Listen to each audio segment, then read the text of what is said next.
terpercaya.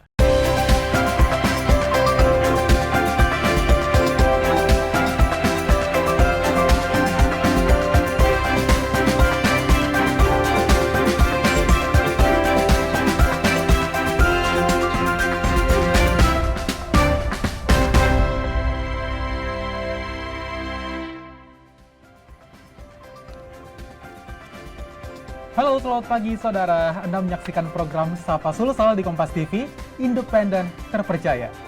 Selama 30 menit ke depan, saya Panca Rizky akan kembali menemani Anda tentunya dengan sebuah perbincangan yang inspiratif dan juga menarik untuk mengisi ruang informasi Anda hari ini.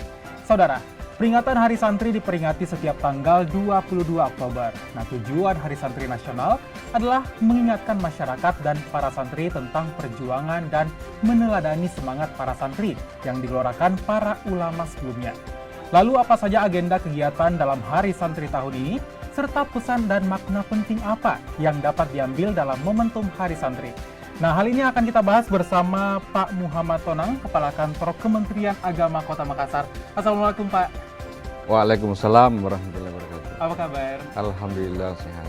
Alhamdulillah. Nah, kemudian ada Pak Hasan Pinang, Ketua Pelaksana Hari Santri tingkat Kota Makassar. Selamat pagi, Pak Hasan. Pagi, Apa kabar, Pak? sehat walafiat. Alhamdulillah. Senang rasanya pagi ini ya. Iya, senang. Bapak familiar ya, Pak? Nah, Iya. tentang Hari Santri, Pak, saya mungkin ke Pak Tonang dulu. Ya. Mungkin ada baiknya kita menjelaskan dulu nih ke pemirsa Sapa Sulsel tentang makna kata santri itu sendiri apa sih, Pak? Ya, pertama kata santri itu berasal dari bahasa Sanskerta. Nah, tentu ini kata santri itu hampir semakna dengan kata siswa, Baik. dengan pelajar, tetapi yang santri punya ciri khas tersendiri.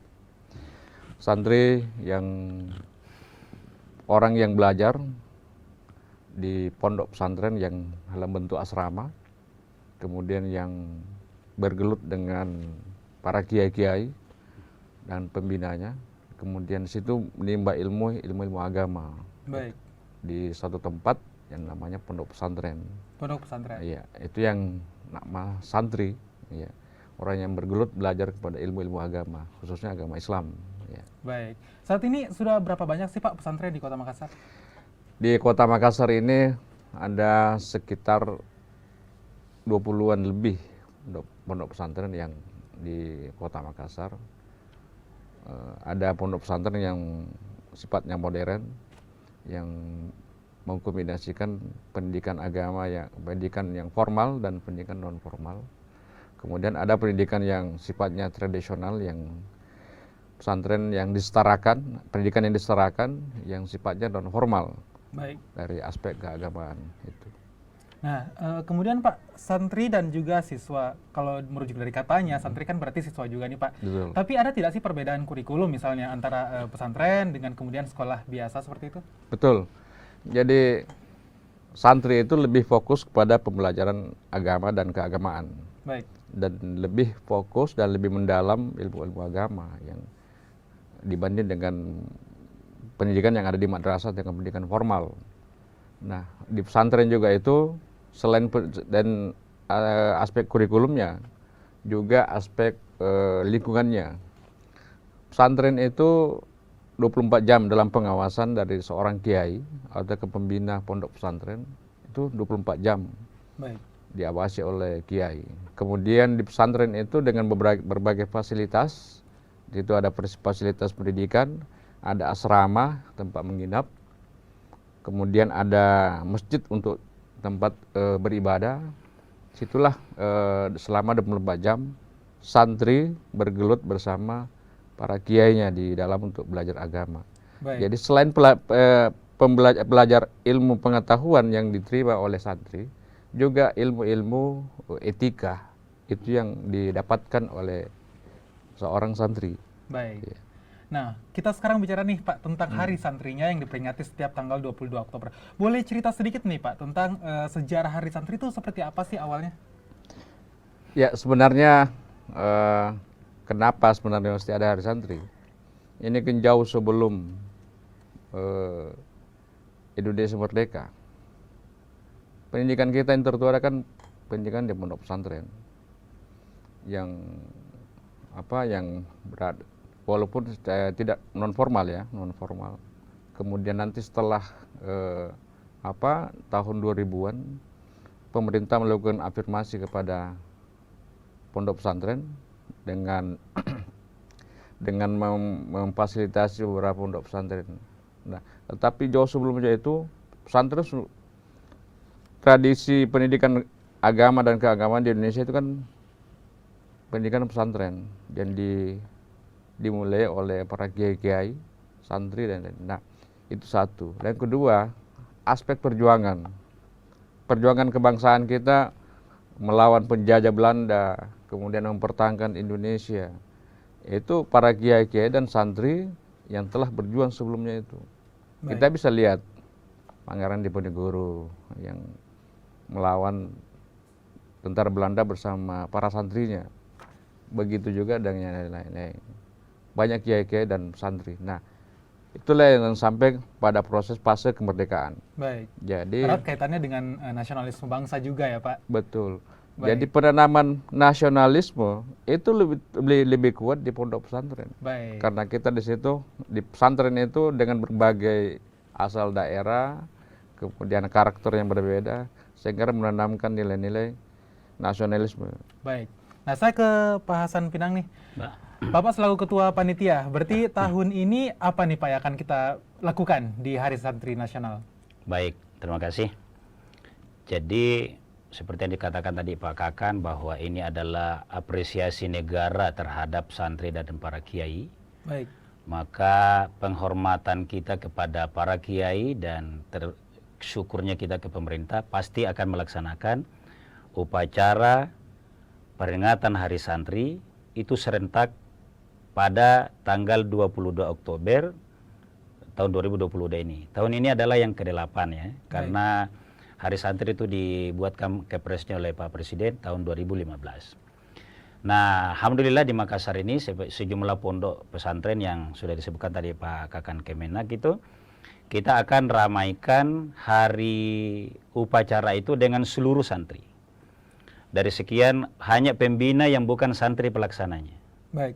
Jadi kalau insya Allah di Anjungan Pantai Losari itu seluruh pondok pesantren kita hadirkan dan seluruh forum yang terkait dengan pondok pesantren itu akan ada di Anjungan Pantai Losari. Di Anjungan Pantai Losari. Anjungan Oke. Pantai Losari itu menghadirkan lebih luas. Khusus kami karena ini lebih kepada penggeraknya di Kementerian Agama, maka seluruh juga kantor Kementerian Agama Sulawesi Selatan bahkan sampai ke unit-unit itu, di unit-unit pesantren itu ada sebagian yang tetap upacara selain yang kita undang. Baik. Jadi pada saat hari upacara yang serentak pagi itu kami juga akan melaksanakan di kantor Kementerian Agama. Bahkan Baik. kalau di Makassar ini 3 tempat karena pada tingkat provinsi juga ada di Kanwil Agama. Nah, yang agak menarik di situ adalah seluruh, saya katakan tadi, seluruh petugasnya itu mulai penggerak benderanya, pembaca doanya, ikrar santrinya, semua itu akan dilakoni oleh santri.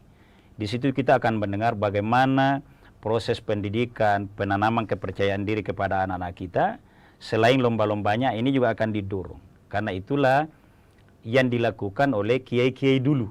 Baik. Menanamkan selain paham agama yang kuat, akhlak yang baik, juga jiwa nasionalisme itu. Nah itu insya Allah kita upacara dengan seluruh kan santri itu bukan hanya yang belajar tadi. Betul. Kalau di pondok pesantren itu selain kiai itu santri itu. Baik. Itu. Jadi seluruh yang terkait itu akan kita hadirkan ramai-ramai mensyukuri dan mendoakan pahlawan kita kiai-kiai dan santri-santri dulu. Baik. Nah, sejauh ini persiapannya sudah berapa persen nih Pak?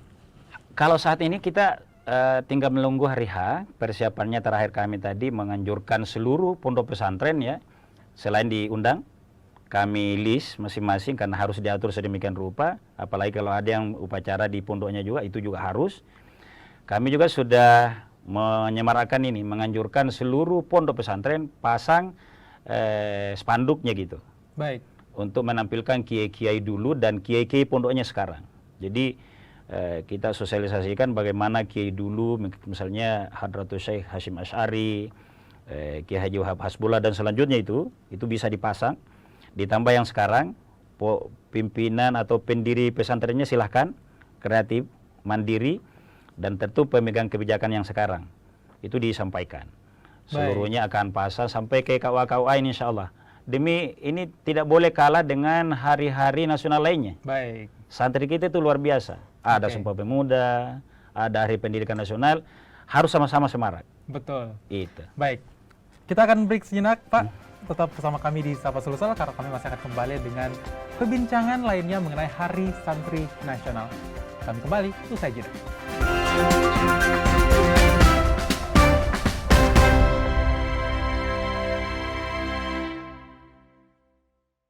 Sambut era TV digital bersama Kompas TV. Jika pesawat TV kamu belum digital ready atau bukan smart TV, siapkan set-top box dan sambungkan ke antena.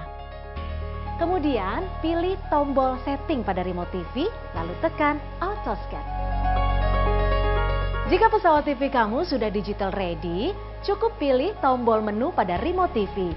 Kemudian pilih setting, pilih saluran, lalu auto scan. Mudah bukan?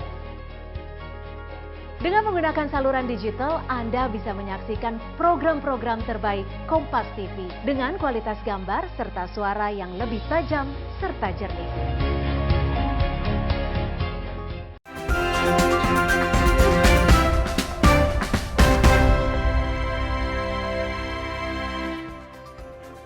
Anda kembali menyaksikan Sapa Sulsel masih bersama saya Panca Rizky, saudara, masih membahas tentang Hari Santri Nasional.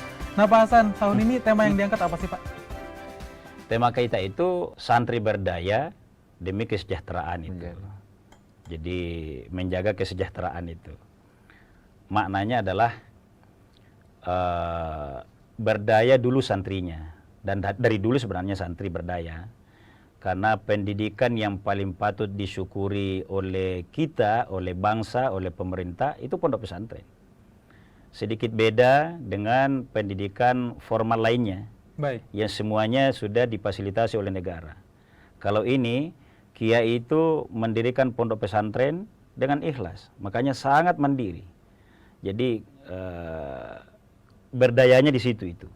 Nah, termasuk tema yang kita anjurkan sekarang ini bagaimana menjaga itu, kelanjutan dan kesejahteraan itu. Baik. Itu yang menjadi kunci dari tema kita peringatan 2022 ini. Baik, saya ke Pak Tonang. Pak Tonang, sesuai dengan tema yang diangkat tahun ini adalah berdaya gitu ya, atau memberdayakan santri. Nah, tapi sejauh ini Bapak melihat tantangan para santri, khususnya di Kota Makassar itu apa sih, Pak? Ya, kalau tahun ini nih, Hari Santri mengusung tema berdaya, menjaga martabat kemanusiaan. Baik. Tahun 2022 ini, tentu ini menjadi tantangan bagi para santri. Nah, kata berdaya juga ini tentu sudah lazim bagi santri, karena memang setiap fase santri itu sudah siap dari aspek pengetahuan dan keagamaan dan kehidupan sosial sudah siap. Nah, lalu kemudian kalau kita merujuk kepada di Kota Makassar, hari ini kan Makassar kan sebagai kota metropolitan yang sudah kota besar, dan saat ini juga dalam konteks Makassar jadi daerah urban juga menjadikan juga tantangan dan peluang bagi santri. Nah, tantangannya adalah sekarang ini kan teknologi sangat kuat, dan mau tidak mau santri harus kuat dari aspek selain ilmu pengetahuan agama, juga harus punya pengetahuan dari aspek teknologi. Nah, lalu kemudian juga kaitannya santri dalam melakukan dakwah atau melakukan share keagamaan, santri juga dituntut untuk bisa memahami atau bisa melakoni dengan menjalankan dakwahnya sifatnya digital. Baik. Nah, ini yang tentu santri harus ikut dalam proses seperti ini. Nah, kaitannya dengan tentu kan banyak pesantren yang ada di Kota Makassar. Santri dengan tadi Pak Hasan sampaikan bahwa selain kiai itu adalah santri. Jadi kami semua adalah seorang santri. Baik. Masih santri. Masih santri. Bukan masih santri ya. Masih santri karena Itu cuma dua yang ada di pesantren itu, kiai dan juga pesantren. santri. Oke. Kiai dan santri. Nah, tentu dengan persebaran santri yang ada di hari ini di Kota Makassar, tentu yang selain yang mondok di pesantren hari ini, tentu juga yang sudah berkiprah di mana-mana. Baik. Nah, tentu ini menjadi apakah dia di birokrat ataukah dia di partai politik ataukah di DPR ataukah dimanapun itu mereka berprofesi apapun yang dilakukan sekarang para santri, tentu ini menjadi tantangan dan peluang besar bagi santri. Saya kira santri tidak punya tentu punya daya karena mampu bisa bisa menyesuaikan dalam konteks di mana dia berada. Baik. Itulah santri berdaya. Ya. Kemudian dari aspek martabat kemanusiaan, nah tentu ini karena santri punya sejarah panjang kaitannya dengan mempertahankan kebangsaan, kemudian juga menyebarkan ajaran keagamaan. Nah, tentu hadirnya agama juga itu kan dengan mengangkat nilai-nilai kemanusiaan.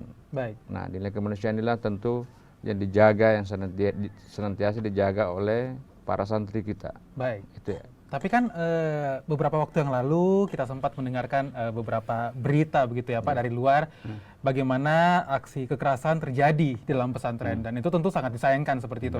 Nah, yang dilakukan pesantren di Makassar sendiri sejauh ini yang Bapak lihat untuk menjaga nih supaya tidak terjadi hal-hal seperti itu seperti apa Pak? Iya.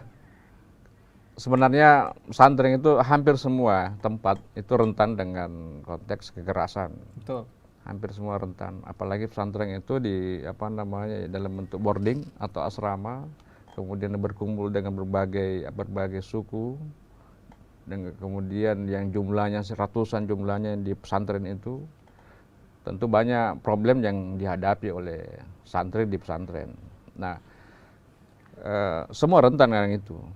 Tetapi bagi kami dan senantiasa melakukan komunikasi dengan pihak pimpinan pondok dan pembinanya dan para guru-gurunya, itu senantiasa kita lakukan pendekatan dengan mengedepankan yang namanya pendidikan yang berakhlak, ya, dengan mengedepankan pembinaan. Nah, itu yang kita lakukan selama ini dengan berkomunikasi terus kepada pimpinan pondok pesantren. Nah, untuk menjaga itu. Soal terjadinya kekerasan di mana-mana itu memang rentan, tetapi bagaimana caranya lebih mengedepankan yang namanya bahwa pendidikan pesantren itu yang harus dijaga soal etikanya. Nah, itu dijaga teman-teman. Saya kira komunikasi yang baik dengan semua pihak, dengan pengelola pesantren dan kami di Kementerian Agama, saya kira meminimalkan kekerasan yang ada. Baik, berarti kuncinya adalah menjaga agar komunikasi itu tetap terjaga gitu ya Pak. Baik, Pak Hasan. Untuk nanti Hari Santri tanggal 22 itu mulainya dari pukul berapa Pak? Kita di pagi sekali ya, jam 7.30 insya Allah kita sudah upacara. Dan tidak banyak kegiatan di dalamnya, tapi setelah upacara dengan rangkaian pengibaran bendera, pembacaan ikrar santri, doa, dan setelah itu kita akan ada silaturahim. Nah, seperti yang disampaikan tadi. Baik. Dalam rangka menyampaikan program-program pondok, inilah hari yang terbaik untuk kita komunikasi lagi. Betul. Jadi setelah upacara selesai, rangkaiannya mungkin kita duduk sejenak di masing-masing tempat upacara. Bahkan kalau memungkinkan waktu, kita akan lakukan kunjungan ke pondok. Baik. Karena itu hari yang sangat baik. Problem-problem yang ada itu akan bisa tidak alpa. Kan boleh jadi itu yang ada kekerasan misalnya agak alpa diingatkan. Baik. Mungkin keliru saja. Anak muda yang mungkin senior itu agak jengkel misalnya. Nah, kalau kita silaturahmi dengan kiai-kiainya, ini menarik. Karena kita akan sampaikan ke kiai, kiai-kiai kami, guru-guru kami, anak-anak kita lagi. Kira-kira begitu. Sehingga pasca upacara, rangkaiannya itu kita akan ada silaturahim dengan seluruh pimpinan pondok. Baik. Makanya teknik kita nanti itu di upacara diundang semua pimpinan pondok, minimal perwakilan karena masing-masing ada acara itu tadi, karena diupayakan semuanya saja. Baik. Semuanya saja upacara. Sehingga rangkaian acara itu sederhana saja. Upacaranya paling 1 jam, 1 jam setengah. Lalu kita duduk sama-sama bercengkrama, salaman ala guru-guru kita di pondok pesantren, yang itu salaman bagi santri dan kiai itu transfer ilmu itu di situ, transfer akhlak itu di situ. Jadi kita akan transfer energi positif itu dari kiai ke itu. Nah, kita akan lakukan itu. Baik, kita akan jeda dulu sebentar Pak. Tetaplah bersama kami di Sapa Sulsel.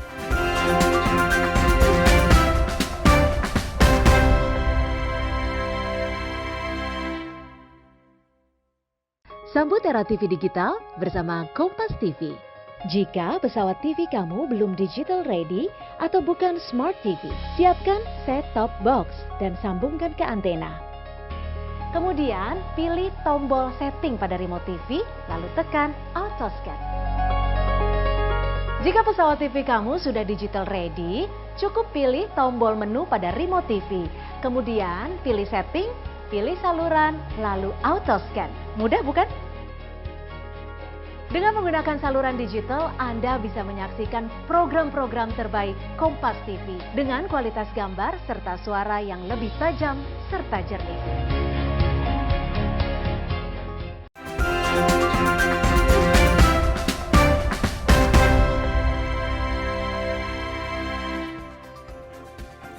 Anda kembali menyaksikan Sapa Sulsel, masih bersama saya Panca Rizky, saudara. Nah Pak Hasan, kalau tadi Bapak mengatakan bahwa setelah upacara akan ada silaturahmi seperti itu ya. Selain itu apa lagi Pak yang akan dilakukan di Hari Santri Nasional? Ya, kalau kita ini kan memang fokusnya hari itu. Seluruhnya diarahkan untuk upacara dulu, tenaganya dihemat, lalu silaturahmi itu tadi. Kami juga sedang menyampaikan informasi awal agar ada kesempatan kami, dan itu dianjurkan Pak Kakan Kemenak, bersilaturahmi datang langsung. Nah itu tadi, bagaimana lokasinya kita lihat semua, hal-hal apa yang bisa kita lihat, misalnya mau didiskusikan sama-sama, seperti gurunya seperti apa, itu kita jadwalkan ya. Tentu akan sangat melihat kalau ada misalnya mayoritas santrinya terpakai, karena ini dipanggil semua di 3 lokasi, Anjungan, Kemenang Makassar, dan Kanwil. Kalau ada yang peluang kami datang, kami akan datang. Memang fokus itu aja. Karena begini, lombanya sudah duluan. Jadi lombanya sudah ada, duluan. Ya lombanya sudah ada duluan, ada Pospeda namanya. Oke. Dan insya Allah kebetulan Makassar ini kita alhamdulillah ya kembali juara umum ya. Baik. Dan akan mewakili ke Pospeda Nasional di Solo ya. Pada bulan November. Jadi rangkaian acaranya memang sangat fokus saja, silaturahminya itu dalam bentuk upacara dengan itu tadi, karena lomba sudah. Bahkan tingkat kota dan tingkat provinsi di asrama haji baru aja selesai tanggal 16 Oktober kemarin. Oke, Posena itu sendiri apa sih Pak? Apa yang dilakukan di situ? Pekan olahraga dan seni, jadi seluruh proses pendidikan yang nuansa olahraga di situ dan seni itu dilombakan. Baik. Dalam rangka memberikan apresiasi pengetahuan anak-anak di pondok pesantren itu. Oke. Ada olahraga, ada atletik, hampir seluruh cabang olahraga yang dilombakan di pendidikan umum itu ada di dalamnya. Baik.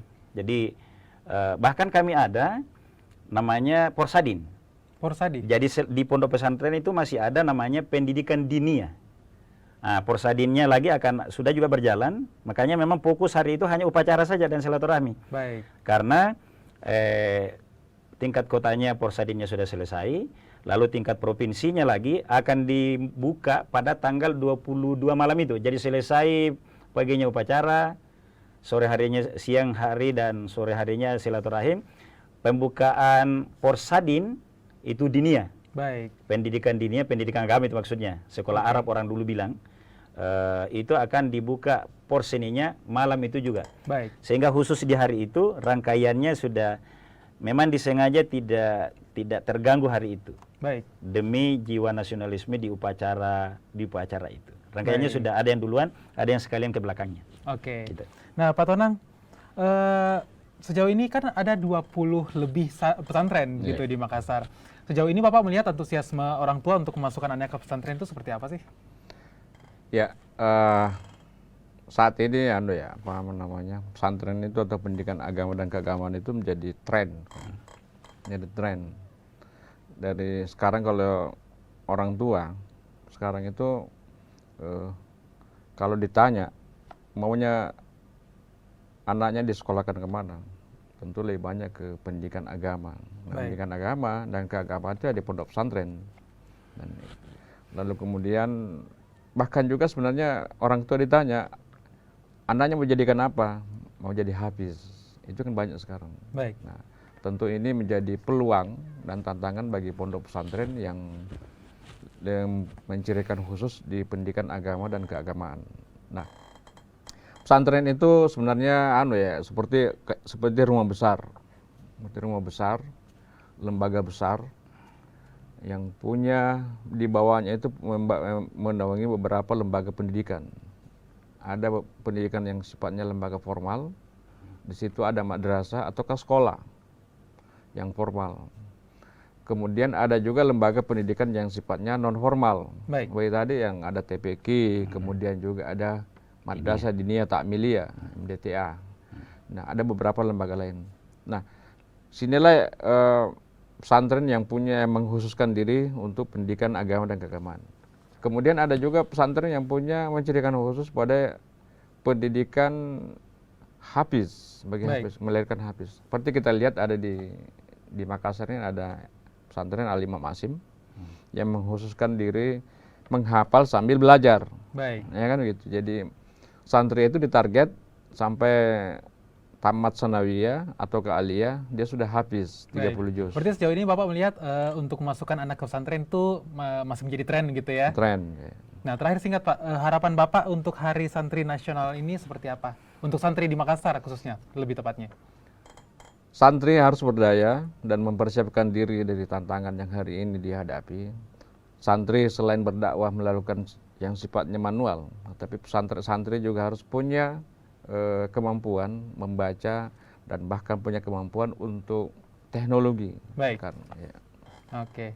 Kalau gitu terima kasih Pak Tonang dan juga Pak Hasan sudah bergabung di Sapa Sulsel hari ini. Terima kasih banyak. Sukses untuk acaranya nanti tanggal 22 Oktober Hari Santri Nasional, dan kita berharap santri semakin berdaya ke depannya khususnya untuk martabat kemanusiaan seperti itu ya Pak. Baik. Sapa Sulsel kami akhiri sampai di sini saudara. Tetap patuhi protokol kesehatan karena walaupun situasi memang terus membaik, namun kita harus tetap waspada karena COVID-19 masih ada. Selalu gunakan masker saat beraktivitas dalam ruangan, vaksinasi lengkap dan booster untuk perlindungan sempurna demi imunitas kita semua. Saya Panca Rizky pamit, selamat pagi, selamat beraktivitas, sampai jumpa.